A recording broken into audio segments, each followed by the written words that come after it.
Hello guys, চলে এসেছি আর খেলার খবর চ্যানেলে বিগ আপডেট নিয়ে। তো চলো বন্ধুরা, খুব গুরুত্বপূর্ণ আপডেট নিয়ে চলে এসেছি। ফুল ভিডিওটা দেখতে থাকো, স্কিপ করবে না। স্কিপ করলে কিন্তু ভিডিওর মধ্যে অনেক কিছু মিস করবে। এবং এই খেলার খবর চ্যানেলে যারা নতুন আছে অবশ্যই খেলার খবর চ্যানেলটা সাবস্ক্রাইব করে পাশে থাকা বেল আইকন ঘন্টাটাকে ডাউন করে বাজিয়ে দাও। বেশি বেশি লাইক এবং কমেন্ট করে দাও, যাতে মোটিভেট হয়ে তোমাদের এই খেলার খবর চ্যানেলে আমি ফার্স্ট আপডেট দিতে পারি। তো চলো বন্ধুরা, ফার্স্ট যে আপডেটটা নিয়ে কথা বলবো, খুব গুরুত্বপূর্ণ আপডেট তোমাদের শেয়ার করতে চলেছি এই ভিডিওর মধ্যে। তো ফার্স্ট আপডেটটাই হচ্ছে এমবিএসজি শিবিরের কোচ জোসে মলিনাকে নিয়ে। তো এমবিএসজি শিবিরের কোচ জোসে মলিনা কিন্তু পুরোপুরি ব্যর্থ কালকের ম্যাচে। তো বেসিক্যালি তোমরা নিশ্চয়ই জানো, কালকে মোহনবাগানের সঙ্গে ডেম্পোর খেলা ছিল সন্ধ্যে 7:30 থেকে গোয়ার ফতোরদাস স্টেডিয়ামে।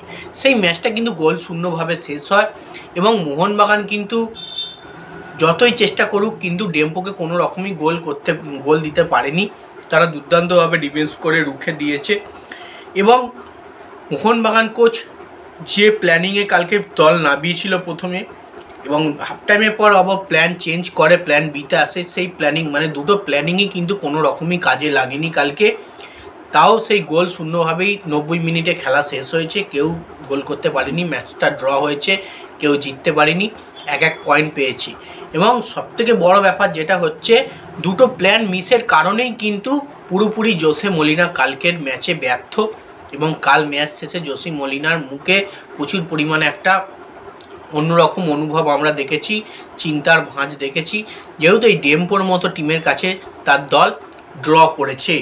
তো দেখা যাক, যেহেতু প্ল্যান কালকে কোনো রকমই কাজে লাগেনি, জোসে মলিনা পুরোপুরি ব্যর্থ হয়েছে এবং নেক্সট ম্যাচে সে কি আবার ফিরে আসতে পারে, নাকি জোসে মলিনার কোনো রকম প্ল্যান কোনো কিছুই কাজে লাগবে না। তো দেখা যাক জোসে মলিনা কি এবার প্ল্যানিংয়ে খেলায় মোহনবাগান শিবিরকে।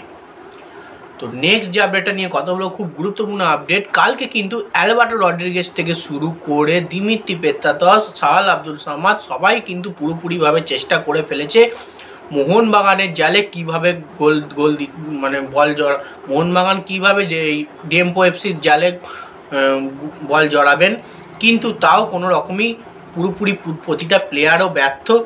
দিমিত্রি থেকে শুরু করে রবসান রবিনো থেকে শুরু করে মেহতাব সিং থেকে শুরু করে সাহাল আব্দুল সামাদ, মনবীর সিং, প্রতিটা প্লেয়ারই কিন্তু ব্যর্থ হয়েছে। জেসন কামিংসও ব্যর্থ হয়েছে, সাহাল আব্দুল সামাদও ব্যর্থ হয়েছে।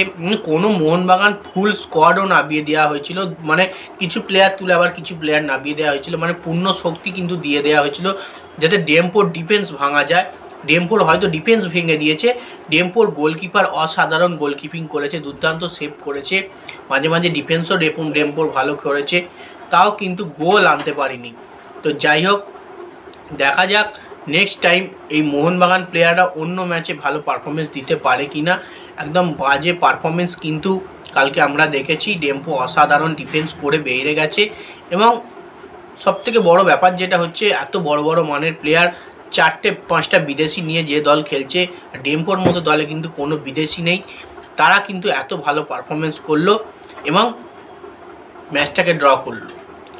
বেসিক্যালি এবার যে আপডেটটা নিয়ে কথা বলবো, ডেম্পোর কোচ এবং তার সঙ্গে প্লেয়ারদের নিয়ে লিখেছি। দারুণ কিন্তু ফাইট দিল, অবশ্যই দারুণ ফাইট দিয়েছে। তার কারণ হচ্ছে প্রতিটা প্লেয়ারের ওপর কালকে আমরা নজর ছিল, আমার ডেম্পো এফসি প্রতিটা প্লেয়ারের ওপর নজর ছিল। অ্যাজ এ ইন্ডিয়ান কোচ হিসেবে কিন্তু দুর্দান্ত ভারতের কোচ, এই ডেম্পো এফসি কোচ, ডেম্পোর কোচ অসাধারণ কোচিং করিয়েছে। প্রেস লিগ নামানোর, যেখানে যেমন টাইমে প্রেস লিগ নামাতে হয় সেই সময় প্রেস লিগ নামিয়েছে এবং প্রতিটা প্লেয়ারের দৌড় দেখলে কিন্তু অসাধারণ লেগেছে। মোহনবাগানের প্রতিটা প্লেয়ারকে কিন্তু দৌড়ে বিট করছে ডেম্পো এফসির প্লেয়াররা, অসম্ভব ক্ষমতা, একটা অসাধারণ ফাইট কালকে কিন্তু মোহনবাগান টিমের সঙ্গে দিয়েছে। মোহনবাগান কিন্তু কালকে মুহুর্মুহুর অ্যাটাক করেছে ডেম্পো এফসির মানে গোলের দিকে, মানে বেসিক্যালি মোহনবাগানই খেলে গেছে, কিন্তু যেটুকু ডেম্পো খেলেছে সেটুকু কিন্তু পুরোপুরি অসাধারণ খেলেছে। তারা দুর্দান্ত দৌড় দিয়েছে, দৌড়ে মোহনবাগান প্লেয়াররা পারেনি তাদের সঙ্গে। এবং ফাইট ছিল, দুর্দান্ত ডিফেন্স ছিল, খেটে খেলেছে ছেলেগুলোকে, দুর্দান্ত আমার লেগেছে খেলা। তো দেখা যাক ডেম্পো এফসি মতো এই টিমটাতে যদি কোনো রকম 4টে বিদেশি খেলাতে পারে, তাহলে টিমটা কিন্তু একদম ডেঞ্জারাস টিম হবে বলে আমি মনে করি। তো যাই হোক, নেক্সট এবং লাস্ট আপডেট যেটা নিয়ে কথা বলবো সেটা হচ্ছে, মোহনবাগান কালকে ড্র করায় কিন্তু ডার্বি কিন্তু জমবে বিশাল পরিমাণে, ডার্বি আরও জমজমাট হলো। তোমরা নিশ্চয়ই জানো 31 তারিখ মোহনবাগান ইস্টবেঙ্গল খেলা আছে ডার্বি। ইস্টবেঙ্গল কালকে কিন্তু বিকালে জিতেছে 4-0 গোলে চেন্নাইয়ের সঙ্গে।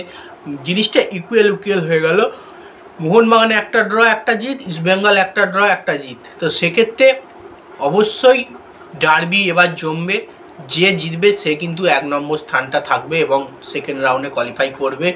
তো দেখা যাক 31 তারিখ ডার্বি দুর্দান্তভাবে শুরু হবে, কে বাজিমাত করে সেদিন, সেটাই হচ্ছে সবথেকে বড় ব্যাপার। তো যাই হোক বন্ধুরা, ভিডিওটা এইটুকুই, ভালো লাগলে লাইক কমেন্ট শেয়ার সাবস্ক্রাইব করে পাশে থাকা। চলো বন্ধুরা, বাই, আমার নেক্সট ভিডিও দেখা হচ্ছে।